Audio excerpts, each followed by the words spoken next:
Dubbed as the Philippines' last frontier, the Palawan island feels like it came out of a picture book. With its lush jungles, white sand beaches, caves, dive sites, and unspoiled nature, Palawan is one of the major draws for tourism in the Philippines. Its outstanding land and seascapes make it a world-class cultural, adventure, and nature destination. From trekking through the hills, valleys, and rivers to snorkeling and diving to partaking in and celebrating with the locals at some of the diverse festivals held throughout the year. There are truly remarkable experiences in Palawan. That is why the government created laws and ordinances to protect, conserve, develop the natural resources, and promote the sustainable tourism. Now, let's look at some of the laws which go in line with the UNWTO Global Code of Ethics for Tourism. First, let us look at the Republic Act 7611, also called the Strategic Environmental Plan (SEP) for Palawan Act. It provided for the adoption of a comprehensive framework and sustainable development of Palawan, compatible with protecting and enhancing the natural resources and endangered environment of the province. It covers all the tourism sectors of the province such as accommodations, recreations, attractions, and other tourism services. It created the Palawan Council for Sustainable Development to be responsible for the governance and implementation of provision of policy direction to the SEC. It goes in line with the GCET Article 3, Number 4 Tourism as a factor of sustainable development, and that tourism activities are programmed in such a way as to protect the natural heritage composed of ecosystems and biodiversity and to preserve endangered species of wildlife. Section 4 of Republic Act 9147 or the Wildlife Resources Conservation and Protection Act. Section 4 states that in the province of Palawan, jurisdiction conferred is vested to the PCSD to the Republic Act No. 7611 for the implementation of international agreement on international trade in endangered species of a wild fauna and flora and the management authorities for terrestrial and aquatic resources. Attraction is the main tourism sector that is covered under this law. It goes in the GCET Article 3 and 5 that states natural tourism and ecotourism are recognized as being particular conducive to enriching and enhancing the standing of tourism. Section 4 of Republic Act number is 9062 or the National Caves and Cave Resources Management and Protection Act, specifically Section 4 states that in the province of Palawan, the PCSD shall be the lead implementing agency pursuant to the Republic Act number 7611 to formulate, develop, and implement a national program for the management, protection and conservation of caves and cave resources. Tourism sectors, attractions, events, and other tourism services are the sectors covered under this law. This goes in the line with the GCET Article number 3, all forms of tourism development that is conducive to saving rare and precious resources. Section 16 of Republic Act 9003 or Ecological Solid Waste Management Act of 2000. In the province of Palawan, it will be chaired by the PCSD pursuant to Republic Act number 7611, which mandates the local government solid waste management plans. The province, city, or municipality through its local solid waste management boards shall prepare its respective 10-year solid waste management plans consistent with the National Solid Waste Management Framework. Accommodations, attractions, and food and beverage are the sectors that are overseen by this law. It also goes in line with GCET Article 3, Number 2, which states all forms of tourism development that are conducive to saving rare and precious resources, in particular water and energy, as well as avoiding so far as possible waste production, should be given priority and encouraged by national, regional, and local public authorities. Republic Act Number 10067 or the Tubataha Reefs Natural Park Act of 2009. It provides the legal and institutional framework for enforcement on the Tubataha Reefs. The statute defines the authority of the Tubataha Protected Area Management Board to impose sanctions against violators. This law covers the tourism sector, which is attraction. It also goes in line with the GSAT Article 3 Number 4, which states tourism as a factor of sustainable development, which imposes of limitations, activities, particularly sensitive areas such as coastal areas and its marine life. Let's look at some of the ordinances which go in line with the UNWTO Global Code of Ethics for Tourism. New City Ordinance Number 498 in Puerto Princesa or the Mooring Buoy Ordinance.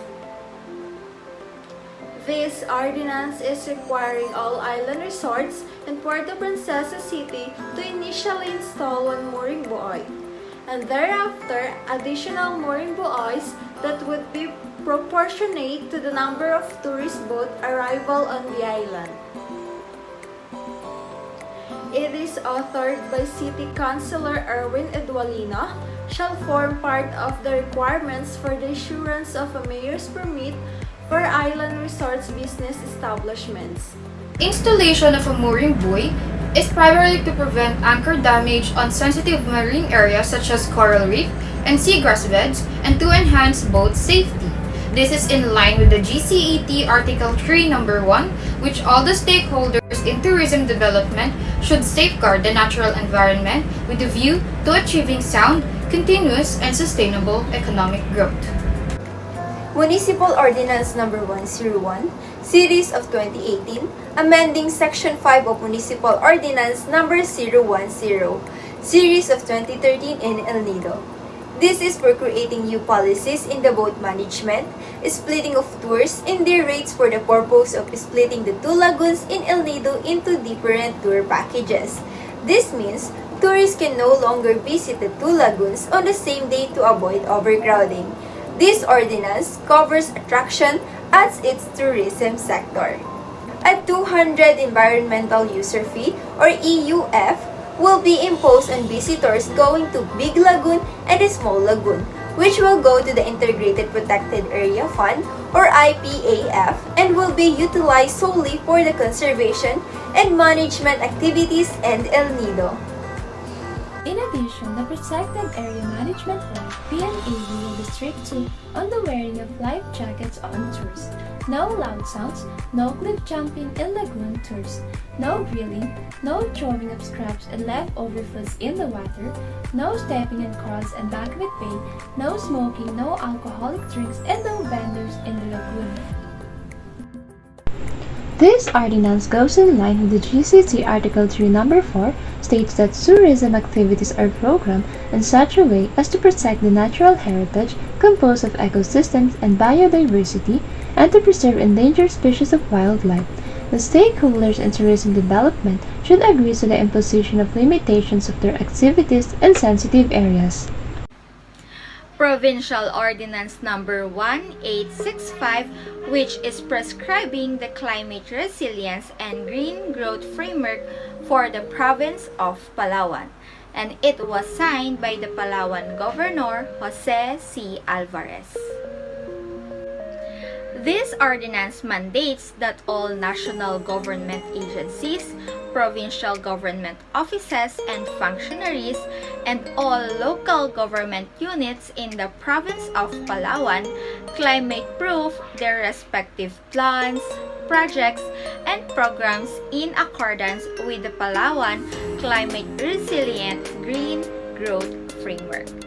This ordinance covers most of the tourism sectors such as transportation, accommodation, food and beverage attraction, and other tourism services.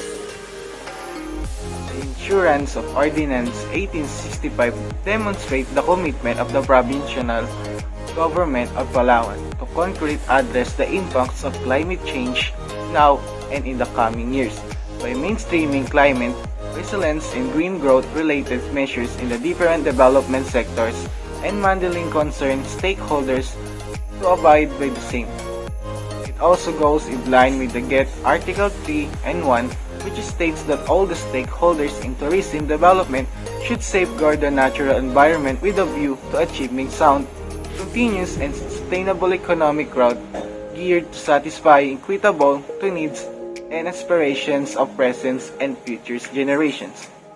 Provincial Ordinance Number 2210. The ordinance provides for the creation of the Palawan Council for Protected Areas Management and placing under its umbrella all the established protected areas in the province. The ordinance takes off from a valid intent of strengthening the management of protected areas. It will also empower the Chief Executive of the Province of Palawan to effectively and efficiently manage the various protected areas in the province. Attraction is the main sector considered under this ordinance. It also goes in the line with the GCET Article 3, Section 1. INIPAS Law, or the Expanded National Integrated Protected Areas System Law. Under this law, multi-sectoral body which includes local governments will oversee the management and the governance of a particular protected area. Protected areas refers to identified portions of land and or water set aside by reason of their unique physical and biological diversity and are protected against destructive human exploitation. Attractions and events are the main sector overseen by this ordinance. The INIPAS law signed by President Duterte in 2018 declared 94 protected areas as national parks, putting them under government protections and management. More than 100 areas were previously declared national parks through presidential proclamation. It also goes in line with the GCET Article 3, Number 1. Memorandum Circular Number 2008-026 Series of 2008. This is a memorandum from the Land Transportation, Franchising and Regulatory Board under the Department of Transportation, which is about the acceptance of applications, petitions for the issuance of a certificate of public convenience to operate a tourist transport service within the province of Palawan. The transportation is the main tourism sector overseen by this memorandum. It goes in the line with the GSET Article 3, Number 2, that all forms of tourism development that are conducive to saving rare and precious resources, in particular water and energy, as well as avoiding so far as possible waste production, should be given priority and encouraged by national, regional, and local public authorities.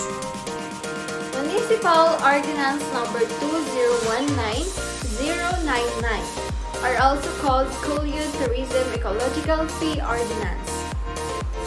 This is about levying tourism ecological fee in the municipality of Culion, imposing penalties for violation. This is to promote and conserve the natural resources, to ensure the benefits of the people of Culion, and to enhance and promote sustainable tourism and generate funds for environmental and tourism plans.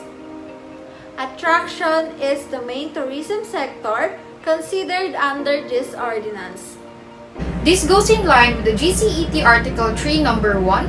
All the stakeholders in tourism development should safeguard the natural environment with a view to achieving sound, continuous, and sustainable economic growth, geared to satisfying equitably the needs and aspirations of present and future generations. Senate Bill Number 1358. This bill was created by the Senate of the Philippines, which declares the province of Palawan as the ecological tourism capital of the Philippines, with a corresponding government support and grant of autonomy. The concept of ecological tourism is consistent with our state's policy on the right of the people to a balanced and healthful ecology. It encompasses the most of tourism sectors like attraction, accommodation, transportation, travel, food and beverages, and other tourism services. Responsible ecotourism includes programs that minimize the negative aspects of conventional tourism on the environment and enhance the cultural integrity of local people. It goes in line with GCT Article 1, Number 1, tourism's contribution to mutual understanding and respect between people and societies. Those are the laws and ordinances imposed by the authorities in Palawan to safeguard its natural resources. As a tourist, it is important to abide by those laws and respect Palawan's natural and cultural heritage to preserve for the future generations.